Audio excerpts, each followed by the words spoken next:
Okay, just a quick video.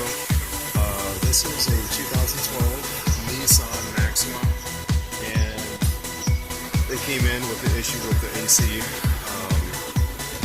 Basically, the AC compressor was not turned on, and that was a major concern because it wouldn't take the refrigerant even above 20 psi on the low side. What I did first was went directly at the compressor, checked the compressor, and powered it up. The compressor's down on this side here. And basically, it wasn't turned on. You can probably see right now that the compressor's not on. So, after a direct power applied, it did turn on, so that verified the compressor worked. And after it loaded about, I would say, roughly 50 more pounds or 50 more psi on the low side here. Actually, I would say probably closer to about 5 ounces of refrigerant. And it showed that it was working. So in short, all the components were running through the ECU. Basically, you have 3 modules that works with the AC system. The interior, there's a AC gauge system that sends the controls and the fan controls over directly to the ECM, and then the ECM communicates to the intelligent power distribution module, which is on the inside of here. And the intelligent power distribution module controls the AC compressor directly. So it was kind of tricky because you have a lot of sensors that it's got to read before it actually turns the AC compressor on. They send the right signal back to the module here. Then I'll pop this off so I can show you.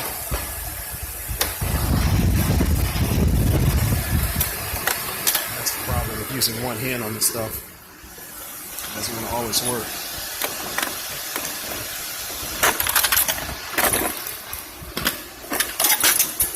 Okay, so this is the intelligent distribution module, and you got 2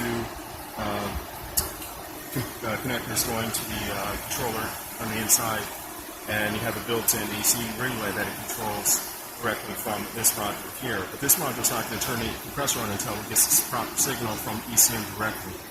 So basically what happened is, when we look down here, I put this off, this has been in a front-end accident, so you can see a lot of wires that are loose and everything. Now I noticed there was a 3-pin connector and there's a 1-pin connector here, but this is supposed to be plugged in. So this uses a variable sensor. Basically, it's a pressure transducer that sits in here, so it gives you a linear correlation of the pressure inside of the refrigerant system. And so what I did is when I had to test it out, wired in a potentiometer in. I got a 5-volt reference signal, and then I got ground. And then as you turn the dial, and this is just the way it tested.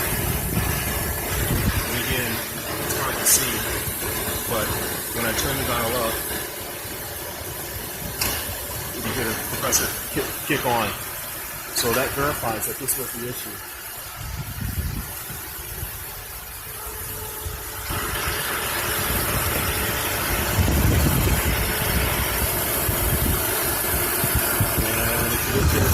See the compressor.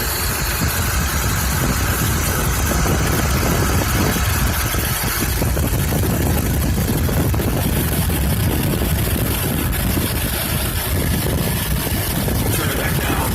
Turn it off. Turn it down back up. Turn it back on. Okay, so here's your issue.